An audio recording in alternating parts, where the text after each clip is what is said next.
រាល់ពេលដែលខ្ញុំឃើញកូនក្មេងណាគេមកស្មានហ្នឹងអូជំរាបសួរពូចូលក្នុងអង្គុយលេងសិនពូ ចតហើយកូនពូចូលផង អូអញ្ចឹងជើញពូហើយនឹងអូនចូលលេងសិន តោះកូន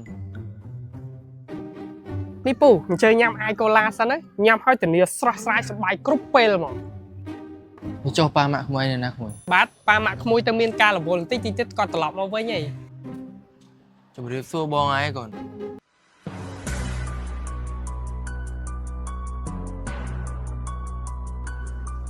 ជំរាបសួរបង ឆ្លាតណា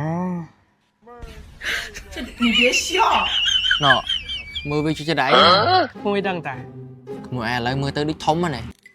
បាទខ្ញុំនៅតូចដែរតាអូប៉ុន្តែអាអូនហ៊ានណាក់ម៉ានហើយ ណ៎អាបងសួរ បាទខ្ញុំហ៊ានថ្នាក់ទេ ដល់ហើយកូនមិនបែកញើសពេញខ្លួនអញ្ចឹងបងឯងមិនមែនបិសាចណាមិនឯងធ្វើខ្លាច បាទ ចុះទប់ទឹកនៅណាក្មួយ អូពូ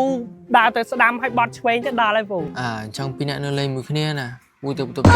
បាទប៉ុន្តែ ប៉ុន្តែគេហើយមិនឃើញបងឯងស្លូតប៉ុណ្ណឹងឯងនៅថ្លៃ